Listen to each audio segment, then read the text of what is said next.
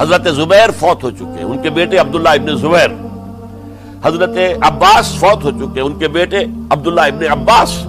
حضرت علی شہید ہو چکے، ان کے بیٹے حسین ابن علی رضی اللہ تعالی عنہم اجمعین. یہ 5 جو امت کے بہت بڑے 5 افراد کے گویا کے وہ چشم و چراغ تھے ان گھرانوں کے، انہوں نے انکار کیا.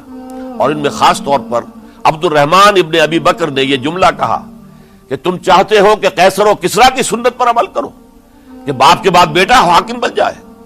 یعنی ایک قدم تو خلافت کا نظام پہلے ہی نیچے اتر چکا. مشاورت سے تو حضرت امیر معاویہ کا بھی جو نسب ہوا ہے وہ مشاورت سے نہیں ہوا.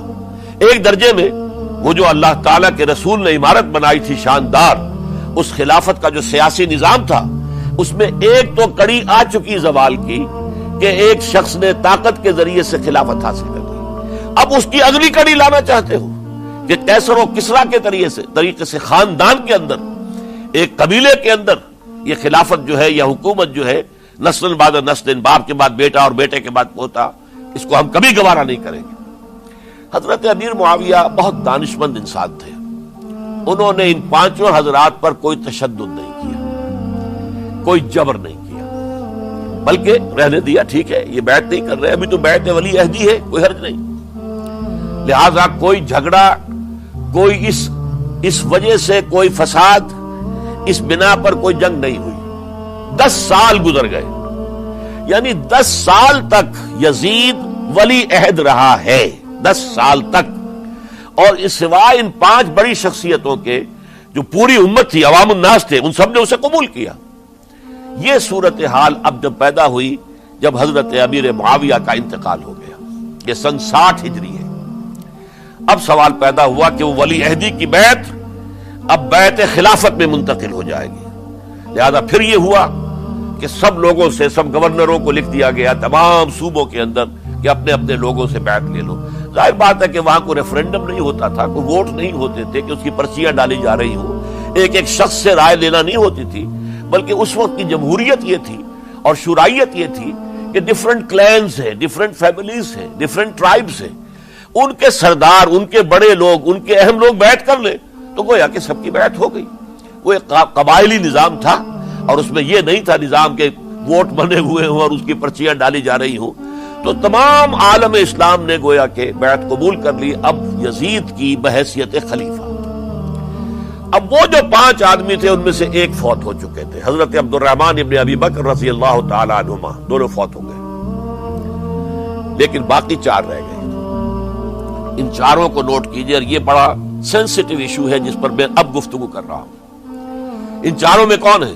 عبداللہ ابن عباس، عمر میں سب سے بڑے وہ ہیں، اور ان کی شان یہ ہے کہ انہیں حبر الامہ کہا گیا ہے، امت کے سب سے بڑے عالم، اور قرآن مجید کے وہ سب سے پہلے مفسر ہیں. اصل جو جتنی بھی تفسیری روایات ہمیں ملتی ہیں حضرت عبداللہ ابن عباس کے شاگردوں سے، تابعین سے، لہذا ان کا بہت اونچا مقام ہے. حضرت عبداللہ ابن عمر، ان کا مقام بھی آپ کو معلوم ہے، حدیثوں کی کتنی بڑی تعداد ہے جو عبداللہ ابن عمر سے مروی ہے، اور اس کو سلسلۃ الذہب کی پہلی کڑی کہا جاتا ہے. روایت حدیث میں جو سنہری زنجیر ہے اس کا آغاز حضرت عبداللہ ابن عمر ہے. ایک طرف یہ دونوں ہو گئے، ان دونوں کی رائے کیا ہوئی؟ اگرچہ کام غلط ہوا ہے، یہ اس طریقے سے قیصر و کسریٰ کی روایت پر عمل کرنا غلط ہے، لیکن یہ اتنی بڑی غلطی نہیں ہے کہ اس کی وجہ سے باہمی جنگ و جدال ہو، خوریزی ہو، ایک دوسرے کی گردنیں کاٹی جائیں اور فتنہ و فساد پیدا کر دیا جائے. لہذا انہوں نے یزید کی بیعت کر لی. 2 حضرات رہ گئے، یہ نسبتاً نوجوان ہیں. ان دونوں کی پیدائش ہجرت کے بعد ہوئی ہے. ہجرت کے بعد پہلا بچہ جو مہاجرین میں پیدا ہوا ہے وہ عبداللہ ابن زبیر ہے. بلکہ کچھ عرصے تک مہاجرین میں جب کوئی پیدائش نہیں ہوئی تو وہ مکے مدینے کے منافقین نے کہنا شروع کر دیا تھا کہ یہ یہاں کے کمزور ہو گئے، نامرد ہو گئے، ان کی اولاد اب چلے گی نہیں. تو عبداللہ ابن زبیر جب پیدا ہوئے، اور آپ کو معلوم ہونا چاہیے وہ حضرت ابوبکر صدیق کے نواسے ہیں، حضرت عائشہ صدیقہ کی ہمشیرہ حضرت اسماء کے بیٹے ہیں عبداللہ ابن زبیر. اور زبیر بہت شجاع، بہت ہی بہادر انسان تھے. تو عبداللہ ابن زبیر کے اندر بھی وہی کیفیات تھی. انہوں نے کہا نہیں، اس غلطی کو ہم برداشت نہیں کریں گے. خونریزی ہوتی ہے تو ہو، لیکن ہم اسلامی نظام کو نیچے اترتا ہوا نہیں دیکھ سکتے. جیسے کبھی حضرت ابو بکر نے فرمایا تھا ایبدل الدین وانا حی، کیا دین میں ترمیم اور تنسیخ کر دی جائے گی؟ دین کو بدل دیا جائے گا، دین میں تحریف کر دی جائے گی جبکہ میں ابھی زندہ ہوں؟ میں جیتے جی یہ نہیں ہونے دوں گا. حضرت عبداللہ ابن زبیر کی یہ رائے ہوئی وی ہیو ٹو چیلنج، ہم مقابلہ کریں گے، ہم اسے پیسیولی قبول نہیں کریں گے. انہوں نے بیعت سے انکار کیا اور مدینہ چھوڑ کر مکے جا کر حرم کے اندر پناہ گزین ہو گئے. یہی معاملہ حضرت حسین ابن علی رضی اللہ تعالی عنہما کا تھا. وہ بھی نہایت شجاع، نہایت جری، نہایت بہادر. انہوں نے بھی کہا کہ یہ غلط قیصر و کسریٰ کی روایت جو شروع ہو رہی ہے اسے ہم نے ریزسٹ کرنا ہے اور اسے ہم آگے نہیں چلنے دیں گے. ان پر بھی جب دباؤ ڈالا گیا کہ بیعت کرو تو وہ کچھ وقت مانگ کر کہ دیکھیے میں ایسا شخص نہیں ہوں کہ تنہائی میں علیحدہ کمرے میں بیٹھ کر بیعت کروں. جب عمومی بیعت لوگے تم سب سے تو میں بھی آ جاؤں گا. اس وقت لوگ فیصلہ کریں گے. تو بس اس وجہ سے پھر وہ گورنر جو تھا اس وقت مدینے کا، اس سے اجازت لے کر آ گئے اور راتوں رات وہاں سے نکل کر وہ بھی مکے پہنچ گئے. تو اب یہ چار جو ہیں دو گروہوں میں تقسیم ہو گئے، 2+2. دو کی رائے یہ ہوئی کہ بات غلط ہے لیکن اس کی بنا پر خونریزی، جنگ و جدال، جنگ آپس میں خونریزی کرنا یہ صحیح نہیں ہے، بلکہ مصلحت اس میں ہے کہ اس کو قبول کر لیا جائے. پھر اللہ تعالیٰ کو بہتر حالات پیدا کرے گا اس کے ذریعے سے، تعلیم کے ذریعے، تلقین کے ذریعے سے. جیسے نبی اکرم صلی اللہ علیہ وسلم نے اتنا عظیم انقلاب برپا کیا تھا. ہم کوشش کریں گے کہ نظام حکومت کی اصلاح ہو جائے، لیکن اس وقت اگر ہم اڑ گئے تو پھر گویا کہ خونریزی اور فساد اور باہمی جو جنگ ہے وہ شروع ہو جائے گا. اور دو حضرات کی رائے ہوئی کہ نہیں، ہمیں ہر صورت میں رجسٹ کرنا ہے. خونریزی ہوتی ہے تو ہو، ہمیں جانے دینی پڑتی ہے تو دیں گے، ہم شہادت قبول کریں گے لیکن اس غلطی کو قبول نہیں کر سکتے. تو میں اس کے لیے عرض کر رہا ہوں یہ تیسری شہادتوں کا جو دور شروع ہوا ہے. پہلا شہادتوں کا دور حضور کا دور، دین کو قائم کرنے کی جد و جہد میں جنہوں نے جانے دی ہیں. دوسرا دور اس دین کے خلاف جو کاؤنٹر ریولوشنری موومنٹس آئی ہیں ان کو رفع کرنے کے لیے جانے دینا. ہزاروں صحابہ کی جانیں اس میں بھی گئی ہیں. وہ سیلمہ ابن کذاب ہو یا مانعین زکوٰۃ ہو، ان کے خلاف جو جہاد ہوا. پھر ظاہر بات ہے کہ حضرت عثمان رضی اللہ تعالیٰ عنہ کے بعد جو فساد ہوا وہ شہادتیں کیا تھی؟ اس دین کے نظام کو قائم رکھنے کے لیے، انٹیکٹ رہے، دشمن اس کے اندر رکھنے ڈالنے میں کامیاب نہ ہو جائے.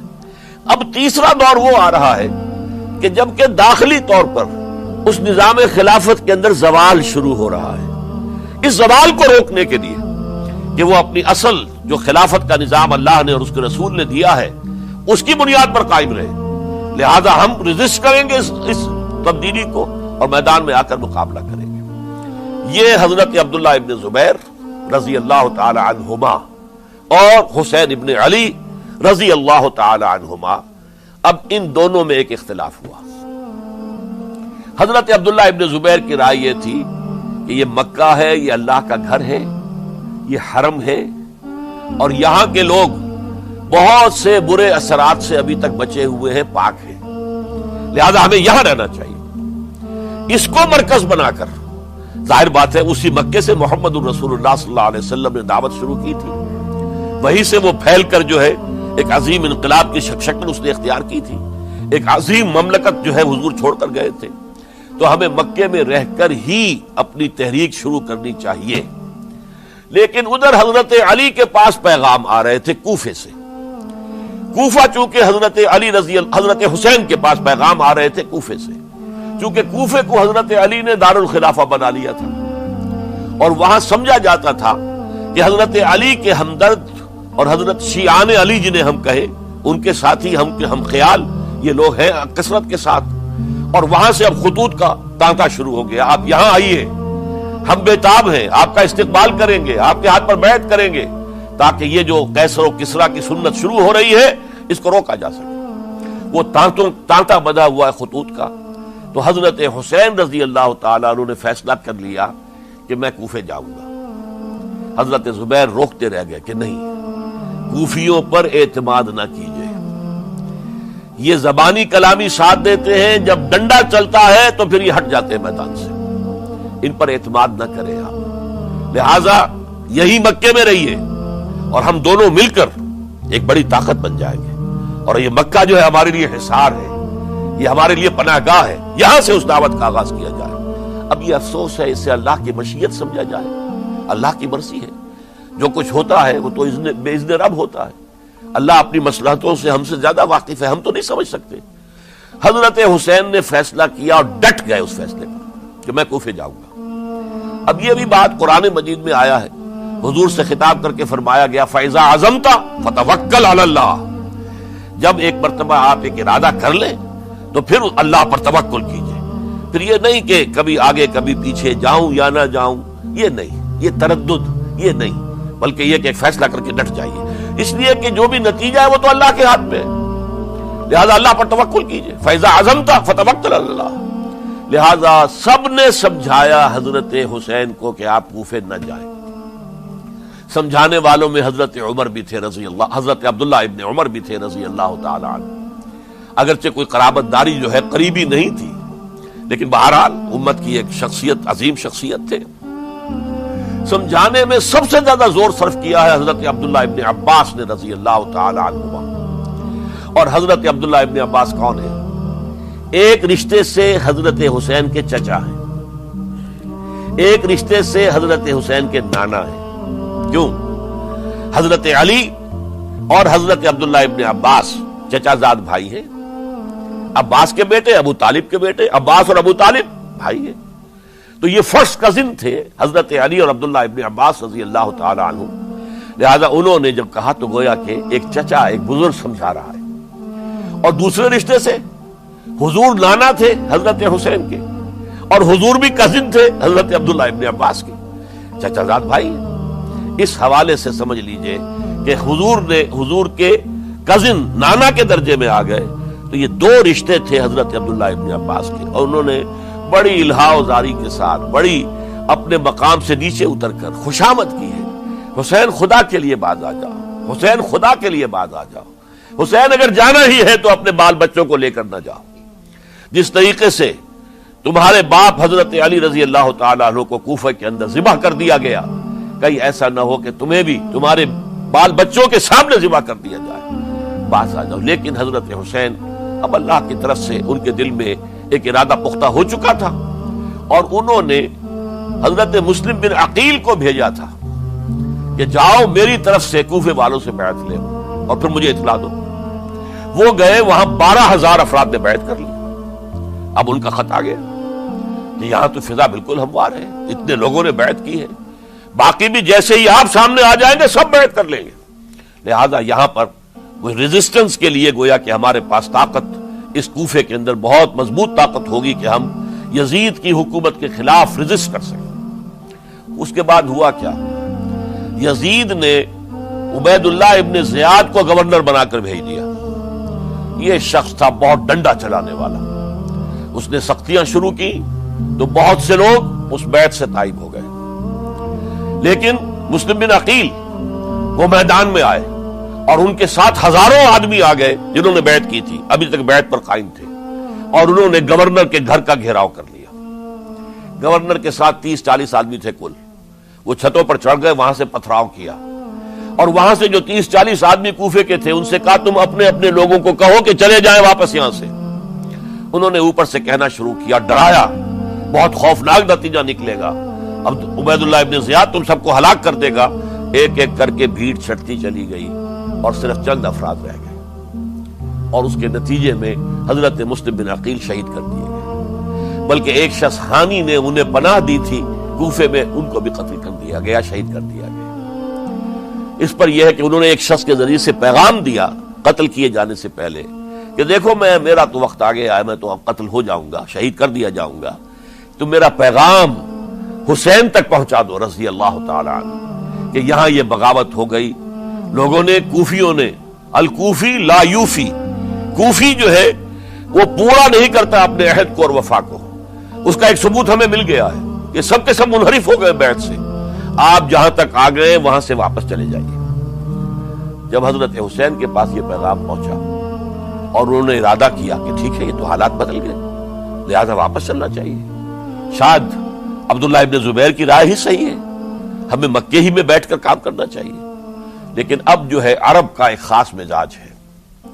حضرت مسلم بن عقیل کے بیٹے آڑے آ گئے، اب ہم اپنے باپ کے خون کا قصاص لیے بغیر نہیں جائیں گے۔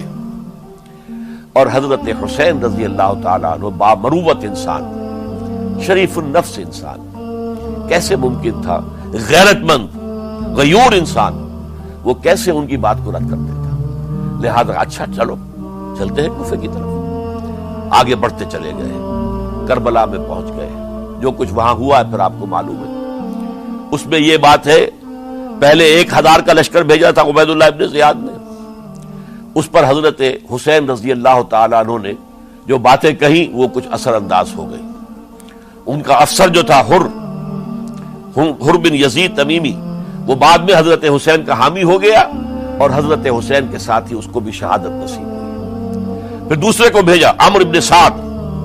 عمرو بن سعد بھی ایک بڑی عظیم شخصیت کا بیٹا تھا، حضرت سعد ابن ابی وقاص جو فاتح ایران تھے، اور جن کو غزوہ احد کے موقع پر حضور نے فرمایا تھا کہ اے سعد تیر چلاؤ، میرے ماں باپ تم پر قربان ہوں۔ جبکہ احد میں گھیراؤ کر لیا تھا حضور کا اور کفار قتل کرنے کے لیے ہجوم کر رہے تھے، اور کچھ حضرات تیر چلا چلا کے انہیں پھینک رہے تھے، دور جو ہے ہٹا رہے تھے، ان میں سے حضرت سعد ابن ابی وقاص بھی تھے۔ پھر وہ فاتح ایران تھے، اسی لیے گورنر بن گئے تھے ایران کے۔ سعد جو ہے ان کا بیٹے، یہ عمرو جو ہے یہ اب ایک بڑے صوبے کا گورنر بھی تھا، اس وقت 4000 آدمی دے کر بھیجا، وہ بھی نرمی کرتا رہا، اس نے کوئی تشدد نہیں کیا، اس کے اندر بہرحال اپنے عظیم باپ کے خون کا کچھ اثر تھا۔ لیکن یہ کہ پھر ابن زیاد کو اطلاع مل گئی کہ عمرو ابن سعد جو ہے وہ تو لے تو لال کر رہا ہے، حملہ نہیں کر رہا، قتل نہیں کر رہا، بلکہ یہ کہ وہ تو اس راستہ بھی دینے کے لیے تیار ہے کہ نہ مدینے کی طرف جائیے اور نہ آپ مکے کی طرف جائیے، نہ کوفے کی طرف جائیے، بلکہ آپ چاہے تو دمشق چلے جائیں، یزید سے اپنا معاملہ کر لیں۔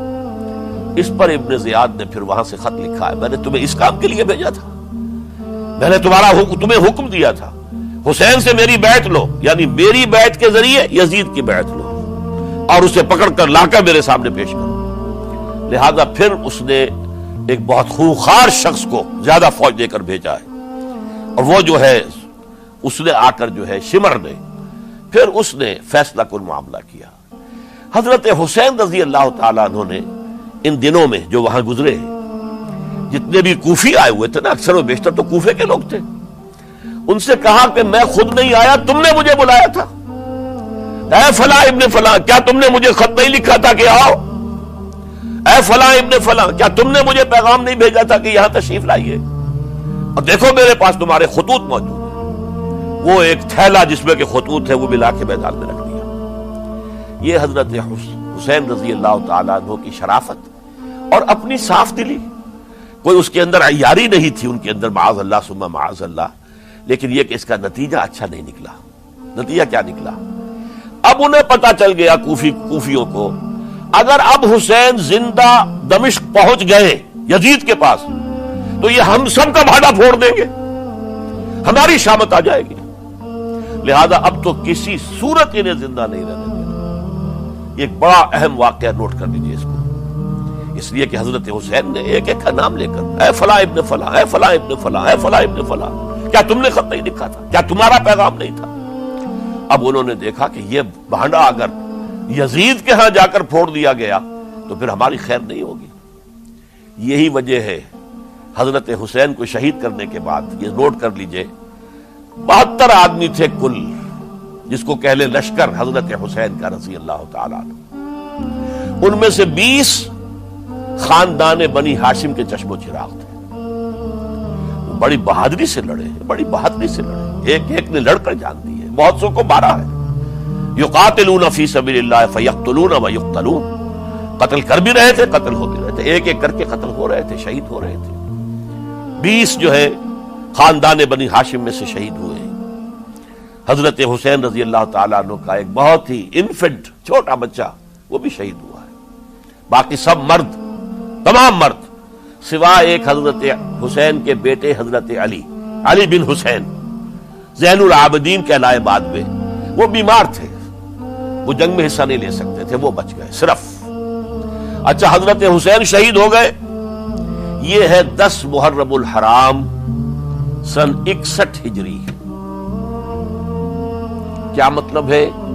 حضور کے انتقال کے ٹھیک 50 برس بعد، سن 11 ہجری میں حضور کا انتقال، اور سن 61 ہجری میں حضور کے نواسے اور جن کے بارے میں حضور نے فرمایا سیدہ شباب اہل الجنہ، حضرت حسین شہید کر دیے گئے۔ اور اس کے بعد اس لشکر نے خیموں کو آگ لگا دی۔ یہاں نکتہ سمجھ لیجئے، آگ کیوں لگائی؟ انہیں معلوم تھا ہمارے خلاف ڈاکومنٹری پروف موجود ہے وہاں پر، وہ ہمارے خطوط کے تھیلے وہاں موجود ہیں، اگر وہ باقی رہ گئے تو ہماری شامت آ جائے گی، ہمیں کون بچائے گا؟ ورنہ ظاہر بات ہے کہ اگر تو وہ دشمنی کے انداز میں بات ہوتی تو خواتین کی بھی بے حرمتی کی گئی ہوتی، لیکن نہیں، کسی نے، ظاہر بات ہے کہ خانوادہ نبوت کی کسی خاتون کی بے حرمتی نہیں کی، قطعاً نہیں کی، قطعاً نہیں کی، قطعاً نہیں کی، لیکن خیمے جلانا ان کی ضرورت تھی تاکہ وہ ریکارڈ جو ہے ان کا وہ تلف ہو جائے، سارے خطوط جو ہیں وہ جل جائیں تاکہ ان کے خلاف ثبوت باقی نہ رہے۔ یہ عظیم سانحہ کربلا ہے۔ اب چونکہ یہ ہماری تاریخ کے ان واقعات میں سے ہے جس پر بہت کچھ اختلافات ہیں، مختلف گروہوں کی تعبیرات بہت مختلف ہیں۔ ایک طرف اہل تشیع کا اپنا بیان ہے، دوسری طرف اہل سنت کا ایک اجماعی بیان ہے، تیسری طرف کچھ ایسے لوگ پیدا ہو گئے ہیں جو حضرت حسین رضی اللہ تعالیٰ عنہ پر الزام لگا رہے ہیں اہل سنت میں سے کہ وہ تو حکومت کے طالب تھے، وہ اقتدار کے خواہش مند تھے، واجب القتل تھے۔ معاذ اللہ ثم معاذ اللہ ثم معاذ اللہ۔ حضرت حسین اگرچہ صغار صحابہ میں سے تھے، یعنی حضور کی حیات طیبہ میں ابھی چھوٹے بچے تھے، لیکن ان کا شمار صحابہ میں ہے۔ اور پھر یہ وہ شخص ہے جو حضور کی گود میں کھیلا ہے، یہ وہ ہے جو حضور کے شانوں کے اوپر جس نے سواری کی ہے۔ علامہ اقبال نے جیسے حضرت اسماعیل کے لیے کہا ہے کہ وہ فیضان نظر تھا یا کہ مکتب کی کرامت تھی، سکھائے کس نے اسماعیل کو آداب فرزندی۔ ظاہر بات ہے حضرت اسماعیل کسی اسکول اور مدرسے دارالعلوم میں پڑھے نہیں تھے کہ وہاں پتہ چلتا کہ والد کا حق کیا ہے۔ یہ فیضان نصر تھا، ابراہیم کی نگاہ کا یہ فیضان تھا کہ بیٹے کے اندر وہ جذبہ پیدا ہوا کہ یا ابت افعل ما تؤمر، ابا جان جو خواب آپ دیکھ رہے ہیں اور جو حکم آپ کو اس خواب کے ذریعے مل رہا آپ کر گزریے، ستجدنی انشاءاللہ من الصابرین۔ تو اسماعیل کا معاملہ اگر یہ تھا فیضان نظر سے، تو حضرت اسماعیل تو حضرت ابراہیم کے پاس زیادہ رہے بھی نہیں، وہ تو مکے میں رہے۔ حضرت عثمان جو حضرت ابراہیم تو شام میں رہتے تھے، کبھی کبھی آ جاتے تھے، بس اس سے زیادہ معاملہ نہیں تھا۔ وہ فیضان نظر حضرت اسماعیل کو تھا، تو حضور صلی اللہ علیہ وسلم کا فیضان نظر کتنا ہوگا اس کا آپ اندازہ کیجئے۔ یہ کوئی جنگ اقتدار نہیں تھی، معاذ اللہ ثم معاذ اللہ ثم معاذ اللہ، بلکہ انہوں نے اپنا ایک فرض منصب بھی سمجھا ہے کہ میرے نانا کا لایا ہوا نظام اور اس کے اصول اب ٹوٹ رہے ہیں۔ جیسے حضرت ابوبکر کا قول میں نے آج بھی آپ کو سنایا، ایبدل الدین وانا حی، کیا دین میں ترمیم اور تنسیخ کی جائے گی، دین کی باتوں کو بدل دیا جائے گا جبکہ میں ابھی زندہ ہوں؟ اسی طریقے سے گویا کہ زبان حال سے حضرت حسین اور عبداللہ ابن زبیر رضی اللہ تعالی عنہم ان دونوں نے یہ فیصلہ کیا کہ ہم روکیں گے اس کو۔ آپ اختلاف کر سکتے ہیں کہ حضرت حسین کی رائے صحیح تھی یا حضرت عبداللہ ابن عباس کی رائے صحیح تھی، یہ کہہ سکتے ہیں آپ، لیکن کسی کی نیت پر حملہ نہیں کر سکتے۔ اسی طریقے سے بعض لوگ جو ہے حضرت عبداللہ ابن عباس، عبداللہ ابن عمر، ان کی نیتوں پر حملہ کرتے ہیں۔ ان کو تو یزید نے دولت سے خرید لیا تھا، معاذ اللہ ثم معاذ اللہ ثم معاذ اللہ۔ یہ دونوں جلیل القدر صحابہ ہیں، یہ تو صغار صحابہ میں سے نہیں ہیں، یہ جوان تھے پورے حضور کے زمانے میں، جنگوں میں حصہ لیا ہے۔ حضرت عبداللہ ابن عمر نے، عبداللہ ابن عباس نے رضی اللہ تعالیٰ عنہما، انہیں کوئی رقم نہیں خرید سکتی تھی، کوئی دولت نہیں خرید سکتی تھی، جو رائے انہوں نے قائم کی دیانتاً قائم کی۔ اور ہمارے ہاں اصول یہ ہے کہ جب کوئی نئی صورتحال پیدا ہو جائے اور اجتہاد کی ضرورت پیش آ جائے اور پوری کوشش کر کے مجتہد اجتہاد کر رہا ہے، تو اگر اسے غلطی بھی ہو جائے، مجتہد مخطی خطا کار، اس کو بھی اکیرا ثواب ملتا ہے، اور مجتہد مصیب وہ مجتہد کے جس کی رائے صحیح، جس کا فیصلہ صحیح، اسے دوہرا ثواب ملتا ہے۔ تو ان کے مابین ایک اختلاف رائے کا ہوا، اجتہاد کا ہوا۔ آیا یہ غلطی اتنی بڑی ہے کہ امت میں تفرقہ پیدا کیا جائے، امن و امان کو برباد کیا جائے، خوریزی کا بازار گرم کیا جائے، یا نہیں؟ دو کی رائے یہ ہوئی۔ ان کی مخلصانہ رائے تھی، ان کی دیانت دارانہ رائے تھی، ہم ان کی نیت پر حملہ نہیں کر سکتے، آپ اختلاف کرنا چاہیں تو کیجیے۔ اسی طرح حضرت عبداللہ ابن زبیر اور حضرت حسین ابن علی رضی اللہ تعالی عنہ، ظاہر بات ہے کہ ان کا بھی ایک اجتہادی رائے تھی کہ نہیں، یہ دین کے نظام کے اندر بہت بڑا رکھنا پڑ رہا ہے، یہ تو اب قیصر و کسریٰ کی سنت شروع ہو رہی ہے، یہ اسلام کے دین کے اوپر طریقہ نہیں، عمل نہیں ہو رہا ہے، تو ہم اسے اپنی جانوں کا نذرانہ دے کر بھی اسے روکیں گے، روکنے کی کوشش کریں گے، رکے نہ رکے ہم اپنی جانیں دے دیں گے۔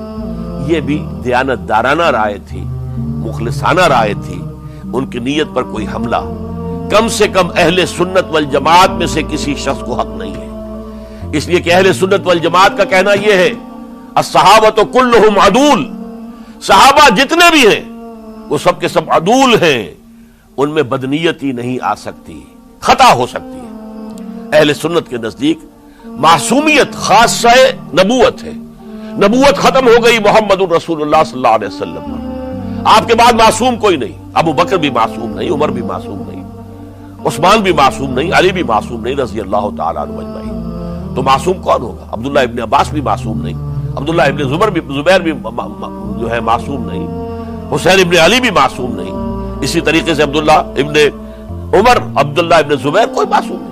انہوں نے اپنی رائے قائم کی ہے، اس پر عمل کیا ہے دیانت دارانہ سنسیریٹی کے ساتھ، اور ان کے لیے اللہ تعالیٰ کے ہاں ہر طرح کا اجر و ثواب ہے، سب کے لیے۔ حضرت عبداللہ ابن زبیر کی رائے اس اعتبار سے بہتر ثابت ہوئی، انہوں نے مکے میں پھر حکومت قائم کی، 9 برس تک ان کی حکومت قائم رہی، بنو امیہ ختم نہیں کر سکے اسے، سن 73 میں جا کر ان کی شہادت ہوئی ہے، اور ایک مرحلہ تو وہ بھی آیا تھا کہ شام اور مصر کی دونوں صوبے جو ہیں وہ بھی ان کے تحت آ گئے تھے۔ تو واقعہ یہ ہے کہ اگرچہ حضور نے ہمیں منع کیا ہے کہ کبھی یہ نہ کہا کرو کہ ایسا ہوتا تو ایسا ہو جاتا، نہیں، جو ہوا اللہ کی مرضی سے ہوا، اللہ کے اذن سے ہوا۔ حدیث کے الفاظ ہیں ان کلمۃ اللہ تفتح عمل الشیطان، یہ جو لو کاش یہ ہو جاتا، کاش یوں ہو جاتا تو بڑے اچھے نتیجے نکلتے، یہاں سے شیطان کا عمل شروع ہو جاتا ہے۔ ورنہ واقعہ یہ ہے کہ دل سے یہ بات نکلتی ہے، اگر حضرت حسین اور عبداللہ ابن زبیر یکجا ہو جاتے اور مکے کو اپنا مرکز بنا کر جو عظیم مقصد انہوں نے اپنے سامنے رکھا تھا کہ یہ جو روایت غلط آ رہی ہے اسلام کے دینی سیاسی نظام کے اندر، اس کو ہم روکیں گے، تو اللہ تعالیٰ انہیں کامیابی عطا فرما دیتا۔ لیکن یہ پھر ہم کہیں گے ما شاء اللہ کان وما لم یشاء لم یکن، جو اللہ نے چاہا وہ ہوا، اور جو اللہ نے نہیں چاہا وہ نہیں ہوا۔ حضرت حسین کو وہ عظیم شہادت اللہ نے دینی تھی، وہ اونچا مقام عطا کرنا تھا، اور پھر ان کی عظیمت، ان کا صبر، ان کا ثبات، ان کا استقلال، معلوم ہوا کہ اللہ تعالیٰ نے انسانوں کے اندر کتنی کچھ طاقت رکھی ہوئی ہے اور کتنی کچھ صلاحیتیں اللہ نے ودیعت کی ہیں۔ وہ جس طرح ڈٹے رہے، کھڑے رہے، واقعہ یہ ہے کہ وہ بھی نوع انسانی کے لیے ہمیشہ کے لیے ایک سبق ہے، اور وہ سبق یہ ہے کہ آپ حق، جو بھی آپ حق سمجھیں اس حق کے اوپر ڈٹ کر کھڑے ہو جائیں، اور اس میں پرواہ نہ کیجئے کہ آپ کی نفری کم ہے یا آپ کے ساتھ تعداد زیادہ، کوئی خیال نہ کیجئے، اس کے فکر نہ کیجئے کہ حالات ادھر ہیں یا ادھر ہیں، حالات سازگار آپ کے دشمن کے ساتھ ہیں یا آپ کے ساتھ ہیں، کوئی فکر نہ کیجئے۔ حق حق ہے، اس کا ساتھ دینا لازم ہے، اس کے لیے جان دے دینا یہ سب سے بڑی کامیابی ہے۔ وَلَا تَقُولُوا لِمَن يُقْتَلُ فِي سَبِيلِ اللَّهِ أَمْوَاتٌ، ہرگز نہ کہنا ان کو جو اللہ کی راہ میں قتل ہو جائیں کہ وہ مردہ ہیں، بل احیاء، وہ تو زندہ ہیں، ولیکن لا تشعرون، تمہیں شعور نہیں ہے۔ وَلَنَبْلُوَنَّكُمْ، اب یہ تمام مسلمانوں سے خطاب ہو رہا ہے، ہم تمہیں لازماً آزمائیں گے، بِشَيْءٍ مِّنَ الْخَوْفِ، خوف سے، وَالْجُوعِ، اور بھوک اور فقر و فاقے سے۔ حضرت حسین اور ان کے ساتھیوں کو پیاس کے ذریعے سے آزمایا گیا، حالانکہ دریا دور نہیں ہے لیکن پانی بند کر دیا گیا، کیسی کیسی شدت اور کیسے کیسے سخت حالات کا سامنا کیا، لیکن جھکے نہیں، گردن نہیں جھکی، ڈٹے رہے اپنے موقف کے اوپر۔ وَلَنَبْلُوَنَّكُمْ بِشَيْءٍ مِّنَ الْخَوْفِ وَالْجُوعِ وَنَقْصٍ مِّنَ الْأَمْوَالِ وَالْأَنفُسِ وَالثَّمَرَاتِ، اور ہم تمہیں جانی اور مالی نقصانات کے ذریعے سے آزمائیں گے۔ وَبَشِّرِ الصَّابِرِينَ، اور اے نبی بشارت دے دیجئے صبر کرنے والوں، الَّذِينَ إِذَا أَصَابَتْهُمْ مُصِيبَةٌ، وہ کہ جن کو اگر کوئی مصیبت آئے، ان پر نازل ہو جائے، قالوا، تو وہ کہیں گے انا للہ و انا الیہ راجعون، ہم اللہ ہی کے ہیں، اللہ ہی کی طرف ہمیں لوٹ جانا ہے۔ اولئک علیہم صلوات من ربہم ورحمہ، یہ ہیں وہ جن پر ان کے رب کی طرف سے صلوات ہے، درود ہے اور رحمت ہے، واولئک هم المہتدون، اور یہی ہدایت یافتہ ہے۔